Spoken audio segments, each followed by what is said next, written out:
What is up, everybody? It's Over6 here yet again with another video, and today it's going to be my Raw review for January 6th, 2014. My first Raw review of the year, astonishingly. I mean, this is my first Raw review of the year.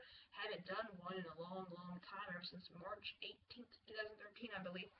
But nevertheless, let's go ahead and get on to the Raw review. But first off, before I do that, I want to thank you all for getting me over 250 subscribers. That really means a lot to me. I really appreciate that.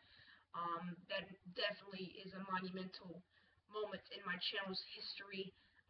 Only 14 more days and I'll be on YouTube for a year, and if you would have told me that I would have 253 subscribers coming up to my 1-year anniversary, then I would have been flipping out, and I'm already flipping out, and I'm going head over heels right now, and I'm having a lot of fun making videos and stuff like that. But I'm bringing you a Raw review tonight.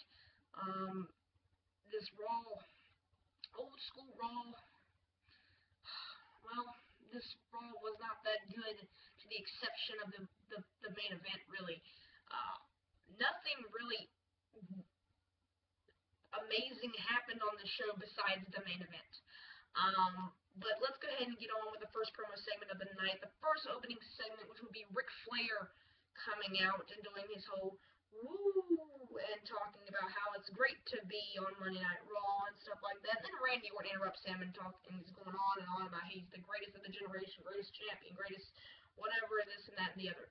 And then all of a sudden, him and Flair go back and forth. But it's kind of weird how they started off saying, Ric Flair, I love you, I respect you a lot. And then Randy Orton goes on to say, you're the most overrated superstar. It's kind of weird how that thing bounces out, but it's whatever. Anyway, after they keep going on and Randy Orton threatens Ric Flair, John Cena comes on down to save the day, and then John Cena had a very good remark. If you're feeling froggy, jump. Man, I'm so intimidated right now. It's crazy. But, you know, nothing special here. They didn't, Triple H and the corporation wasn't even on Monday Night Raw. McMahon, Vinnie Mac wasn't there, Shane O'Mac wasn't there, Stephanie O'Mac wasn't there, Triple H, Paul Levesque was not there, Paul Levesque, Brad Maddox and Kane were there, but Triple H and them weren't there, so they didn't really do any build-up besides this. Ric Flair, we didn't see him until later when they recognized all the legends, but, you know, it's whatever. Next, we get on to the first match, the Usos and Rey Mysterio versus Daniel Bryan, or should I say Daniel Wyatt and Luke Harper and Eric Rowan in a 6-man tag team match. Nothing special here, but the storytelling showed how Daniel Bryan is new, aggressive, and now has changed character, and from the yes and the yes until being whispered. He's not hearing the fans going yes and yes and yes. He's hearing Bray Wyatt feed all this information to Daniel Bryan what to do. Nothing much really happened. Just showcased and told the fans that we're going in a different direction. We're going with we're going a Daniel Bryan heel turn. We're going to Daniel Bryan being an aggressive character, being more of a crazy, you know, outrageous Daniel Bryan that you haven't really seen with that's gonna go crazy on the drop of a hat. So I know it's kind of hard to really explain. I'm trying to find words that actually make sense and not really go out of the ordinary and sounds, oh, well, that doesn't sound anything at all what they're doing. But nothing much in this match. The Usos and Mysterio picked this up. I don't know why they're having the Wyatts lose all these matches, but later on in the night, you'd see that Daniel Bryan and Bray Wyatt will be tag team against the Usos, I believe next Monday on Raw, but I could be wrong. But basically, Daniel Bryan was saying how Luke Harper and Eric Rowan have never been tag team champions, and the fact of the matter is that he can help out. He can help out. And because he was champions with Kane, but then Bray Wyatt comes behind his back and says we will be tagging next week on Raw. Now next we get to other lame stuff. Biggie Langston and Curtis Axel, we've seen this match about 10 times already, but let's just go ahead and get that out of the way. Basically, Ryback was on commentary doing his whole Ryback thing. Oh, man, it was hard to watch, but watched it nonetheless. Biggie Langston gets the win with the big ending on Curtis Axel. 1, 2, 3. Alicia Fox and Oksana defeated the Bella Twins. Nothing much to say here. I'm not going to say anything either. Yep, that's it. Other stuff on here. The Real Americans and versus Goldust and Cody Rhodes. Nothing more than what we've seen from these two tag teams. I'm not going to go into depth on what really happened.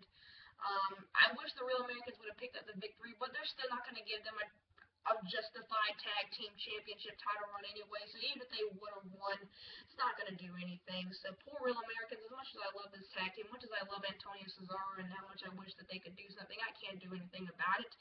And the fact of the matter is, Goldust and Cody Rhodes pick up the win, and hopefully Goldust will turn heel and they'll kill this off, and we'll have a tag team actually to hold the champions, possibly the Real Americans. But anyway, let's go on to Paul Heyman and Brock Lesnar with their promo segment. Brock Lesnar basically was just standing there flexing his muscles like this. Paul Heyman was talking about the legends and their last hurrah, and talking about Bruno Sammartino, Hulk Hogan, Stone Cold, not Bret Hart, everything else, basically, all the top stars and how they were legends and stuff like that. And nothing really special here. Mark Henry / a.k.a. Rick Ross comes out to save the day, I guess you could say. And Lesnar says, come on, we got it. And basically, they brawl for a little bit.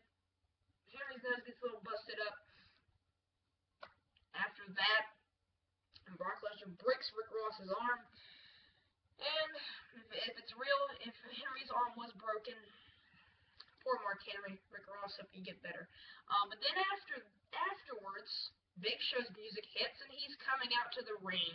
And then when Big Show gets in the ring, Brock Lesnar jumps right out of the ring. And then Paul Heyman comes on the other side of the apron to distract the Big Show.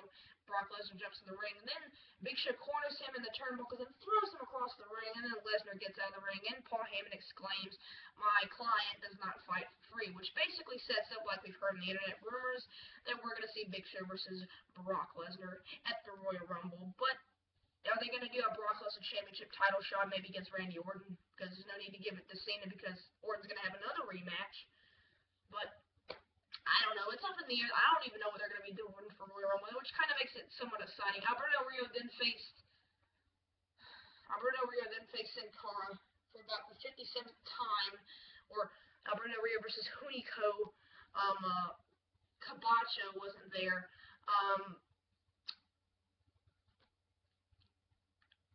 I don't know what to say. Speechless. Man, this was a 5-star match.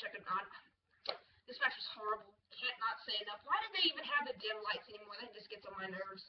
But basically, after the match, Alberto Rio says he's going to eliminate Batista and how he's going to win the Royal Rumble and go on to WrestleMania XXX. There we go. We got the 3 X's in there. Other matches. Great Khali defeated Damian Sandler with Sergeant Slaughter. The only thing really I can say is that Sergeant Slaughter put Damian Sandler on the Cobra Clutch. I mean, whatever, you know. I mean, there was only Bob Backlund and Arn Anderson to choose from, and the match was horrible. I know people say, well, let's get Damian Sandler on TV. If you want him like this, by all means, why not? Just why not? I mean, you can have what you want. Let's all talk about other things that happened. The Shield appeared on Piper's Pit. Dean Ambrose and Piper had a lot of good back and forth arguments, and basically that was pretty cool and fun to watch as well. For them to go out, and then this basically, and then Piper was talking about how only Punk can be like him on the mic, basically, and in that process, he's basically putting over Punk. And then the Shield, and then he looks at Roman, and then he touches Roman, and then they look like they're going to corner Piper, and then attack him until CM Punk and the New Age Outlaws, they come down to the ring to save the day, and then they emerge, and then the Shield run. And that's really what Piper's Pit was, nothing special, just a little 4 to 5 minute promo segment. I mean, it really wasn't anything out of the ordinary that went off the wall crazy or anything like that. So, too cool. And Rikishi defeated 3MB. Rikishi looked horrible. I mean, Rikishi. The Usos got to talk to him about something. I mean, dang. This match was bad. Good to see Sky 2 Hottie and Grandmaster Sexay, as they say. But, you know, whatever. Main event time, Roman Reigns and CM Punk. Man, this was a fantastic match. There were so many good spots on this. CM Punk coming off the top rope, basically jumping off, and then the Superman punch by Roman Reigns. So many good spots in this match. I loved the utilizing of the New Age Outlaws, being that it was the Legends, and all the Legends got recognized, by the way. And also, DDP was there, just basically plugging DDP yoga with Booker T, and then they had Ron Simmons come in, which was pretty funny in that little, because they were doing yoga. But anyway, they had the Legends there, utilized with Dean Ambrose and Seth Rollins, and then afterwards, out of nowhere, Dean Ambrose comes on the apron, distracts Punk. Punk gets speared by Reigns. Man, what a sell, what a spear, what a match, great match. Possibly match of the year, since there's not been a lot of televised matches that have been sensational, but match of the year so far. Roman Reigns and CM Punk, great match. Okay to bad Raw, old school. That's it for Cover 6. Thank you very much for watching. That's pretty much it, guys. So drop a comment, drop a like, drop a subscription. I don't know. But whatever you want to do, good night.